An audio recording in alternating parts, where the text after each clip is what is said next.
ಯಾವುದೇ ಪೋಷಕಾಂಶ ಅಥವಾ ಏನೇ ಕೀಟನಾಶಕವನ್ನು ಗಿಡಗಳಿಗೆ ನೀಡುವುದಾದ್ರೆ ಸಹ ಕರೆಕ್ಟಾಗಿ ಒಂದು ಬಿಸಿಲಿರುವಾಗ ಅದನ್ನು ನೋಡ್ಕೊಂಡು ನಾವು ನೀಡಬೇಕಾಗ್ತದೆ. ಇದರಿಂದ ಕೆಂಪು ಚುಕ್ಕಿ ರೋಗ ಏನು ಬರ್ತದೆ ನೋಡಿ ಮಲ್ಲಿಗೆಗೆ, ಅದು ಸಹ ಕಂಟ್ರೋಲ್ ಆಗ್ತದೆ. ಇದನ್ನು ಮಲ್ಲಿಗೆ ಗಿಡಗಳಿಗೆ ಹೇಗೆ ಬಳಸುವುದಂತೆ, ಈಗ ನಮ್ಮ ತೋಟದಲ್ಲಿ ಒಂದು 25 ಮಲ್ಲಿಗೆ ಗಿಡ ಇದೆ. ಇದು ಆ್ಯಕ್ಚುಲಿ ಈಗ ಹೇಳಿದ ಹಾಗೆ ಟ್ರೈಕೋಡರ್ಮ, ಇದರದ್ದು ಅರ್ಧ ಪ್ರಮಾಣವನ್ನು ನೀಡಬೇಕು. ಯಾವುದೇ ಒಂದು ಫರ್ಟಿಲೈಸರ್ ಅಥವಾ ಯಾವುದೇ ಒಂದು ಕೀಟನಾಶಕ ಯಾವುದು ನೀಡಬೇಕಾದ್ರೆ ಸರ್ ಶುದ್ಧ ನೀರಲ್ಲೇ ನೀಡಬೇಕು.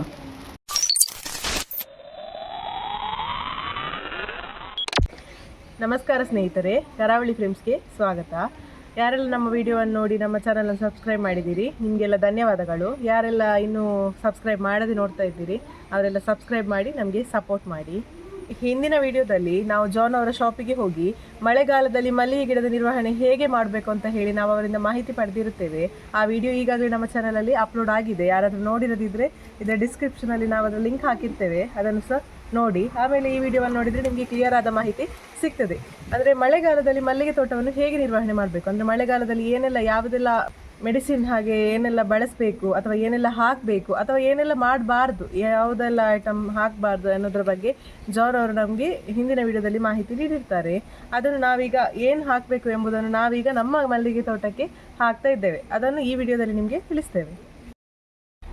ಜಾನ್ ಅವರು ಹೇಳಿದ ಕೆಲವು ಐಟಮ್ಗಳು ನಮ್ಮ ಹತ್ರ ಇದೆ. ಅದರಲ್ಲಿ ಮೊದಲನೇದು ಇದು ಟ್ರೈಕೋಡರ್ಮ ಅಂತ ಹೇಳಿ. ಇದು ಯಾವುದೇ ರೀತಿಯ ಪ್ರಮೋಷನ್ ವಿಡಿಯೋ ಅಲ್ಲ, ನಾವು ನಮ್ಮ ತೋಟಕ್ಕೆ ಏನೆಲ್ಲ ಹಾಕ್ತೇವೆ ಅದನ್ನು ನಾವು ನಿಮಗೆ ಹೇಳೋದು ಅಷ್ಟೇ. ಅಂದರೆ ನಿಮಗೆ ಸಹ ಯೂಸ್ ಆಗಲಿ, ನಿಮಗೆ ಸಹ ಇದರಿಂದ ಹೆಚ್ಚಿನ ಇಳುವರಿ ಬರಲಿ ಎಂಬ ಕಾರಣಕ್ಕೆ ನಾವು ಇದನ್ನು ನಿಮಗೆ ತೋರಿಸ್ತಾ ಇದ್ದೇವೆ. ಈ ಟ್ರೈಕೋಡರ್ಮದ ಬಗ್ಗೆ ಡಿಟೇಲ್ಡ್ ಆದ ವಿವರವನ್ನು ನಿಮಗೆ ನಾವು ಹಿಂದಿನ ವಿಡಿಯೋದಲ್ಲಿ ಜಾನ್ ಅವರಿಂದ ಹೇಳಿದ ವಿಡಿಯೋದಲ್ಲಿ ಆ ಮಾಹಿತಿ ನಿಮಗೆ ಸಿಗ್ತದೆ. ಈಗ ನಾವು ಜಸ್ಟ್ ಈಗ ಹಾಕ್ತಾ ಇದ್ದೇವಲ್ಲ, ಅದಕ್ಕೆ ಇದರ ಬಗ್ಗೆ ಏನಂತ ಹೇಳಬೇಕಂದ್ರೆ, ಅಂದರೆ ಸಂಕ್ಷಿಪ್ತವಾಗಿ ಹೇಳಬೇಕಂತಂದರೆ ಮೇಯ್ನ್ ಆಗಿ ಈಗ ನಮಗೆ ಯಾವುದೇ ಗಿಡ ಇರಲಿ ಅದಕ್ಕೆ ನಮಗೆ ಮೇಯ್ನ್ ಆಗಿ ಏನಾದರೂ ಪ್ರಾಬ್ಲಮ್ ಆಗೋದಂದರೆ ಮಣ್ಣಿಂದ ಅಲ್ವಾ. ಆ ಮಣ್ಣಿಂದ ಹರಡುವ ಹಲವಾರು ಸಮಸ್ಯೆಗಳನ್ನು ಈ ಟ್ರೈಕೋಡರ್ಮದ ಮೂಲಕ ನಾವು ಕಂಟ್ರೋಲ್ ಮಾಡ್ಬೋದು. ಇದನ್ನು ಮಲ್ಲಿಗೆ ಗಿಡಗಳಿಗೆ ಹೇಗೆ ಬಳಸುವುದಂತೆ, ಈಗ ನಮ್ಮ ತೋಟದಲ್ಲಿ ಒಂದು 25 ಮಲ್ಲಿಗೆ ಗಿಡ ಇದೆ. ಆ ಮಲ್ಲಿಗೆ ಗಿಡಕ್ಕೆ ಅಂದರೆ ಇದು ಟ್ರೈಕೋಡರ್ಮವನ್ನು ಅರ್ಧ ಕೆಜಿನಷ್ಟು ಟ್ರೈಕೋಡರ್ಮವನ್ನು 50 ಲೀಟರ್ ನೀರಿಗೆ ಮಿಕ್ಸ್ ಮಾಡಿ ಅದನ್ನು ಒಂದು ಗಿಡಕ್ಕೆ 2 ಮಗ್ನಷ್ಟು ಹಾಕ್ತಾ ಬರಬೇಕು. ಆದರೆ ಅದನ್ನು ಹಾಕುವಾಗ ಬುಡಕ್ಕೆ ಹಾಕಬೇಕು, ಗಿಡದ ಮೇಲೆ ಬೀಳದ ಹಾಗೆ ನಾವು ಸ್ವಲ್ಪ ಜಾಗ್ರತೆ ಮಾಡಬೇಕು. ಹಾಗೆ ಯಾವುದೇ ಪೋಷಕಾಂಶ ಅಥವಾ ಏನೇ ಕೀಟನಾಶಕವನ್ನು ಗಿಡಗಳಿಗೆ ನೀಡುವುದಾದ್ರೆ ಸಹ ಕರೆಕ್ಟಾಗಿ ಒಂದು ಬಿಸಿಲಿರುವಾಗ ಅದನ್ನು ನೋಡ್ಕೊಂಡು ನಾವು ನೀಡಬೇಕಾಗ್ತದೆ. ಅದಕ್ಕೆ ಇವತ್ತು ಒಳ್ಳೆ ಬಿಸಿಲುಂಟು ನೋಡಿ, ಅದಕ್ಕೆ ನಾವು ಇವತ್ತು ಅದನ್ನು ನೀಡಬೇಕಂತ ಹೇಳಿ ಡಿಸೈಡ್ ಮಾಡಿದ್ದೇವೆ. ಈಗ ನೀಡಲಿಕ್ಕೆ ರೆಡಿ ಮಾಡ್ತಾ ಇದ್ದೇವೆ. ಹಾಗೆ ಟ್ರೈಕೋಡರ್ಮದ ದ್ರಾವಣವನ್ನು ಅದನ್ನೇನು ನಾವು ತಯಾರು ಮಾಡ್ತೇವಲ್ಲ ಅದನ್ನು ಕರೆಕ್ಟ್ ಆದ ಪ್ರಮಾಣದಲ್ಲಿ ನಾವು ಗಿಡಗಳಿಗೆ ನೀಡಿದರೆ ಇದರಿಂದ ಕೆಂಪು ಚುಕ್ಕಿ ರೋಗ ಏನು ಬರ್ತದೆ ನೋಡಿ ಮಲ್ಲಿಗೆಗೆ, ಅದು ಸಹ ಕಂಟ್ರೋಲ್ ಆಗ್ತದೆ. ಟ್ರೈಕೋಡರ್ಮವನ್ನು 15 ದಿವಸ ಅಥವಾ 20 ದಿವಸಗಳ ಗ್ಯಾಪಲ್ಲಿ, ಅಂದರೆ ಆ ಅಂತರದಲ್ಲಿ ಮತ್ತೆ ಇನ್ನೊಮ್ಮೆ ನೀಡಬೇಕಾಗ್ತದೆ. ಆಗ ಕಂಟ್ರೋಲ್ ಬಂದರೆ ಮತ್ತೆ ನೀಡಬೇಕಾದ ಅವಶ್ಯಕತೆ ಇರುವುದಿಲ್ಲ, 2 ಸಲ ನೀಡಿದರೆ ಸಾಕಾಗ್ತದೆ. ಹಾಗೆ ವಿಡಿಯೋದಲ್ಲಿ ತಿಳಿಸಿದಂತೆ ಇನ್ನೊಂದು ಐಟಮ್ ಇದು ಏನಂತ ಹೇಳಿದರೆ ಇದು ಮದ್ದು. ಆ್ಯಕ್ಚುಲಿ ಹುಳದ ಬಾಧೆಯನ್ನು ಕಡಿಮೆ ಮಾಡಲಿಕ್ಕೆ ಹೆಲ್ಪ್ ಮಾಡ್ತದೆ.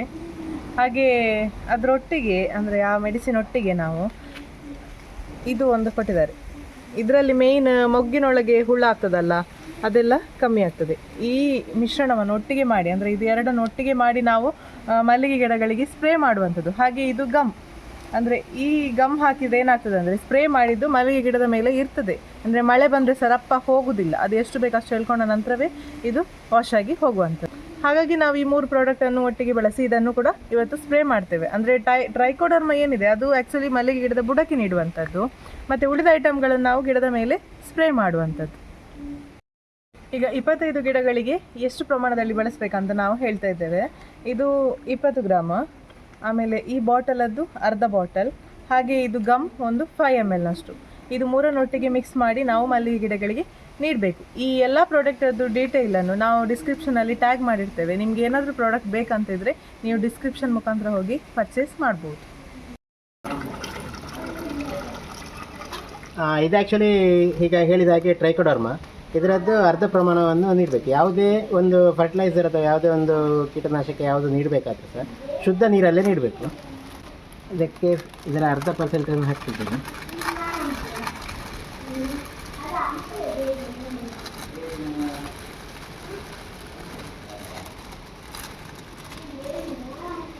ನಾವು ಮಲ್ಲಿಗೆ ಗಿಡಕ್ಕೆ ಪ್ರತಿ ಸಲ ಎಂತಾದರೂ ಹಾಕುವಾಗ ಅದರದ್ದು ಒಂದು ಸಣ್ಣ ಪ್ರಮಾಣ ಒಂದು ಜಾಜಿಗೆ ಸಹ ಹಾಕ್ತಾ ಹೋಗ್ತೇವೆ. ಅಂದರೆ ಈಗ ನಮಗೆ ಜಾಜಿ ಸಹ ಒಂದು ಅರ್ಧ ಚೆಂಡುವರೆಗೆ ಹಾಕಲಿಕ್ಕೆ ಸ್ಟಾರ್ಟ್ ಆಗಿದೆ. ಸರಿ ಮಾಡಿ ಮಿಕ್ಸ್ ಮಾಡಬೇಕು ನಾನು.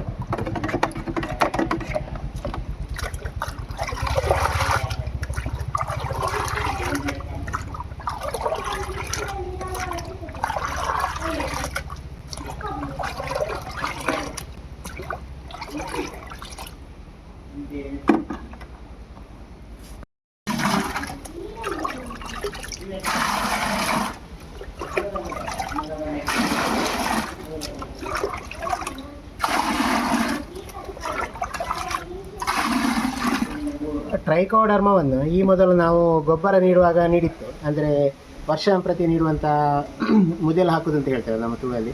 ಆ ಟೈಮಲ್ಲಿ ಗೊಬ್ಬರಕ್ಕೆ ಒಂದು ತಿಂಗಳ ಮೊದಲು ನಾವು ಇದನ್ನು ಹಾಕಿತ್ತು. ಅಂದರೆ ಆ ಗೊಬ್ಬರವನ್ನು ತುಂಬ ಎನ್ರಿಚ್ ಮಾಡಲಿಕ್ಕೆ ಇದು ತುಂಬ ಸಹಕಾರಿಯಾಗಿರ್ತದೆ ಮತ್ತು ಬೇಡಾದ ಬ್ಯಾಕ್ಟೀರಿಯಾಗಳನ್ನೆಲ್ಲ ಇದು ನಿಯಂತ್ರಣ ಮಾಡ್ತದೆ. ಚೆನ್ನಾಗಿ ಮಿಕ್ಸ್ ಮಾಡಿದ ಮೇಲೆ ಇದನ್ನು ಮಲ್ಲಿಗೆ ಗಿಡಗಳಿಗೆ, ಅಂದರೆ ಒಂದು ಗಿಡಕ್ಕೆ 2 ಮಗ್ನ ಹಾಗೆ ನೀಡಲಿಕ್ಕೆ ನೋಡಿ. ನೀಡುವಾಗ ಗಿಡದ ಬುಡಕ್ಕೆ ಕೊಡಬೇಕು.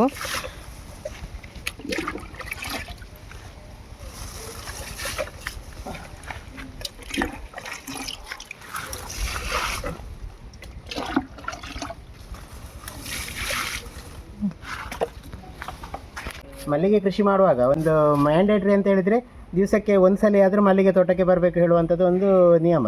ಅಂದರೆ ಅದು ಬರಲೇಬೇಕು, ಯಾಕೆ ಹೇಳಿದರೆ ಹೂ ಕೊಯ್ಯಲಿಕ್ಕೆ ಅದಕ್ಕಿದೆ. ಆದರೆ ಮಳೆಗಾಲದಲ್ಲಿ ಮಿನಿಮಮ್ 2 ಸಲ ಆದರೂ ಬರಬೇಕು. ಅಂದರೆ ಬೆಳಗ್ಗೆ ಹೂ ಕೊಯ್ಯಲಿಕ್ಕೆ, ಹಾಗೆ ಕಳೆಯಿಂದ ಕೈಯಲ್ಲಿ ತೆಗಿಲಿಕ್ಕೆ, ಇಲ್ಲಿದ್ದರೆ ಸಾಯಂಕಾಲ ಸಹ ಒಂದೊಂದು ಗಿಡವನ್ನು ಸಹ ಕ್ಲೀನ್ ಮಾಡ್ತಾ ಬಂದರೆ ಸಹ ಒಂದು ವಾರ ಇದು ಇಲ್ಲಿದ್ದರೆ ಒಂದು 30 ದಿವಸದಲ್ಲಿ ಇಡೀ ತೋಟದ ಫುಲ್ಲು ಸ್ವಲ್ಪ ಕಂಟ್ರೋಲ್ ಮಾಡಲಿಕ್ಕೆ ಸಿಗ್ತದೆ. ಮತ್ತು ಟ್ರೈಕೋಡರ್ಮ ಸಣ್ಣ ಗಿಡಗಳಿಗೆ 1 ಜಗ್ನಷ್ಟು ನೀಡಿದರೆ ಸಾಕು. ದೊಡ್ಡ ದೊಡ್ಡ ಗಿಡ ಇದ್ದರೆ ಬೇಕಿದ್ರೆ ಒಂದು 2.5 ಲೀಟ್ರ್ 3 ಜಗ್ ನೀಡ್ಬೋದು. ನಮ್ಮದು ಟ್ರೈಕೋಡರ್ಮದ್ದು ಮಿಶ್ರಣ ಎಲ್ಲ ಹಾಕಿ ಆಯಿತು. ಇನ್ನದು ಮೆಡಿಸಿನನ್ನು ಸ್ಪ್ರೇ ಮಾಡಲಿಕ್ಕೆ ಈಗ ರೆಡಿ ಮಾಡ್ತಾ ಇದ್ದೇವೆ. ಇದು ನಮ್ಮದು ಮೆಡಿಸಿನ್ಸ್, ಅಂದರೆ ಮೆಡಿಸಿನ್ ಹಾಕುವ ಸ್ಪ್ರೇಯರ್ ಟ್ಯಾಂಕ್. ಇದು ಕಾರ್ಬನ್ ಡೈಸಿಮ್ ಮತ್ತು ಮ್ಯಾಂಕೋಜಿಬ್. ಇದು 20 ಗ್ರಾಮ್ ಅಂತ ಹೇಳಿದ್ದಾರೆ. ಅಂದರೆ 2 ಟೀ ಸ್ಪೂನ್ ಸಾಕಾಗ್ತದೆ.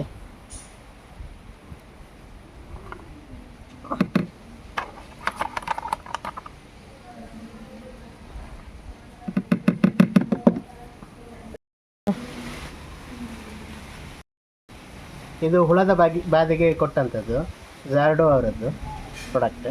ಇದರದ್ದು ಹಾಫ್ ಬಾಟ್ಲಿ ಹಾಕಲಿಕ್ಕೆ ಹೇಳಿದ್ದಾರೆ. ಅಂದರೆ 2 ಸಲ ಕೊಡಲಿಕ್ಕೆ ಉಂಟು.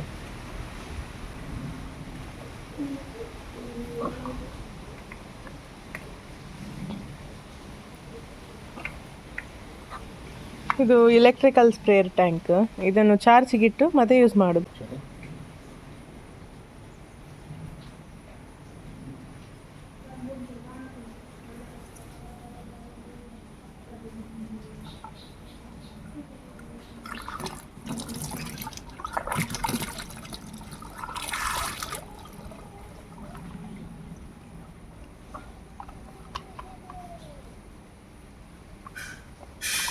ಇನ್ನು ಅದಕ್ಕೆ ಗಮ್ಮನ್ನು ಹಾಕುದು ಅಲ್ವಾ? ಹೌದು.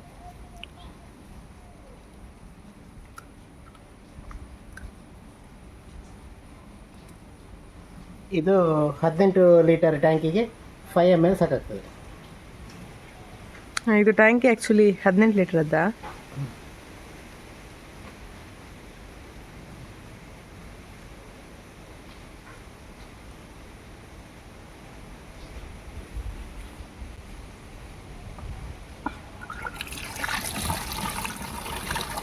ಇದೇನೆಲ್ಲ ಮೆಡಿಸಿನ್ ಇದೆ ಅದೆಲ್ಲ ಹಾಕಿದ ನಂತರ ಇದಕ್ಕೆ ಫುಲ್ ಟ್ಯಾಂಕ್ ನೀರಾ?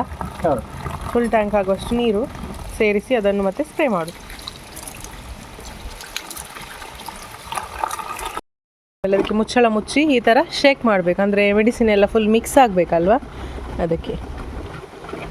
ಇದು ಆ್ಯಕ್ಚುಲಿ ಯೂಸ್ ಮಾಡೋದು ತುಂಬ ಈಸಿ. ಅಂದರೆ ನಮ್ಮ ಸ್ಕೂಲ್ ಬ್ಯಾಗ್ ಇರ್ತದಲ್ಲ ಮಕ್ಕಳದ್ದು, ಅದೇ ಥರ 2 ಕೈ ಕೊಟ್ಟಿರ್ತಾರೆ, ಹಾಗೆ ಶೋಲ್ಡರ್ ಮೇಲೆ ಹಾಕ್ಕೊಂಡು ಇದನ್ನು ಸ್ಪ್ರೇ ಮಾಡೋದು.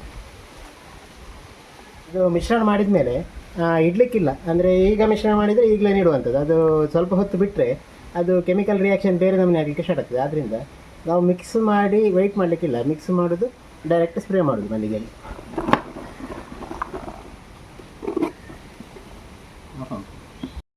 ಮಾಡೋದು ಯಾವ ರೀತಿ ಅಂತ ತೋರಿಸ್ತಾ ಇದ್ದೇವೆ ನೋಡಿ. ಅಂದರೆ ಎಲ್ಲ ಕಡೆ ಗಿಡದ ಸುತ್ತ ಕವರ್ ಆಗುವ ಹಾಗೆ ಸ್ಪ್ರೇ ಮಾಡಬೇಕು.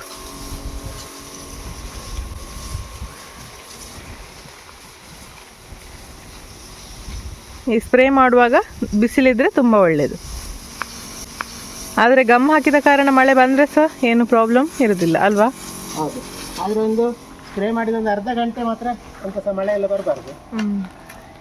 ಬರದಿದ್ದರೆ ತುಂಬ ಒಳ್ಳೆಯದು. ಆ ಗಮ್ ಹಿಡಿಲಿಕ್ಕೆ ಒಂದು 10 ನಿಮಿಷ ಆದರೂ ಬೇಕು. ಆ್ಯಕ್ಚುಲಿ ನಾವು ಮಲ್ಲಿಗೆ ಗಿಡಕ್ಕೆ ಬುಡ ಹಾಕಿದ ಮೇಲೆ ಈಗ ಫಸ್ಟ್ ಟೈಮ್ ನಾವು ಸ್ಪ್ರೇ ಮಾಡ್ತಿರುವಂಥದ್ದು.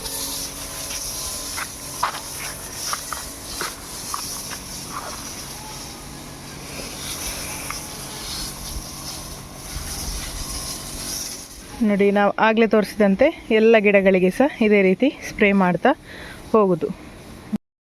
ನಾವು ಈ ಥರ ಸ್ಪ್ರೇ ಮಾಡಿ ಆದಮೇಲೆ ಇದರ ರಿಸಲ್ಟ್ ಏನಾಯ್ತು ಅಂತ ನಾವು ಮತ್ತೆ ಒಂದು ವಿಡಿಯೋ ಮಾಡಿ ಅದರಲ್ಲಿ ನಿಮಗೆ ಇನ್ಫಾರ್ಮೇಷನ್ ಕೊಡ್ತೇವೆ. ಸೊ ನೋಡಿದ್ರಲ್ವ ಸ್ನೇಹಿತರೆ, ಮಳೆಗಾಲದಲ್ಲಿ ಮಲ್ಲಿಗೆ ಗಿಡದ ಮೇಂಟೆನೆನ್ಸ್ ಹೇಗೆ, ಹಾಗೆ ಯಾವ ರೀತಿಯ ಮೆಡಿಸಿನ್ಗಳನ್ನೆಲ್ಲ ಹಾಕಿದರೆ ಇಳುವರಿ ಜಾಸ್ತಿ ಆಗ್ತದೆ ಅಂತ. ಈ ಮಾಹಿತಿ ನಿಮಗೆ ಇಷ್ಟವಾಗಿದ್ದರೆ ಪ್ಲೀಸ್ ನಮ್ಮ ವಿಡಿಯೋಗೊಂದು ಲೈಕ್ ಮಾಡಿ. ಹಾಗೆ ಯಾರೆಲ್ಲ ಮಲ್ಲಿಗೆ ಗಿಡ ಅಂದರೆ ಮಲ್ಲಿಗೆ ಕೃಷಿ ಮಾಡ್ತಾ ಇದ್ದಾರೆ ಹಾಗೆ ನಿಮ್ಮ ಫ್ರೆಂಡ್ಸ್ ಫ್ಯಾಮಿಲಿ ಹಾಗೆ ಅವರಿಗೆಲ್ಲ ಶೇರ್ ಮಾಡಿ. ಹಾಗೆ ನಮ್ಮ ಚಾನಲನ್ನು ಸಬ್ಸ್ಕ್ರೈಬ್ ಮಾಡಿ ನಮಗೆ ಸಪೋರ್ಟ್ ಮಾಡಿ. ಹಾಗೆ ನಮ್ಮ ಚಾನಲಲ್ಲಿ ಬರೀ ಮಲ್ಲಿಗೆ ವಿಡಿಯೋ ಮಾತ್ರ ಅಲ್ಲದೆ ಈ ಗದ್ದೆಯ ಬಗ್ಗೆ ಸಹ ನಾವು ವಿಡಿಯೋವನ್ನು ಹಾಕ್ತಾ ಇದ್ದೇವೆ. ಹಾಗೆ ಬೇರೆ ಯಾವುದೇ ರೀತಿಯದ್ದು ಇನ್ಫಾರ್ಮೇಷನ್ ನಿಮಗೆ ಬೇಕಾದರೆ ಕೂಡ ನೀವು ಕಮೆಂಟ್ ಮೂಲಕ ಕೇಳ್ಬೋದು. ನಾವು ಅದರ ಬಗ್ಗೆ ಸಹ ವಿಡಿಯೋ ಮಾಡಲಿಕ್ಕೆ ಟ್ರೈ ಮಾಡ್ತೇವೆ. ವಿಡಿಯೋವನ್ನು ಕೊನೆ ತನಕ ನೋಡಿದ್ದಕ್ಕಾಗಿ ಧನ್ಯವಾದಗಳು.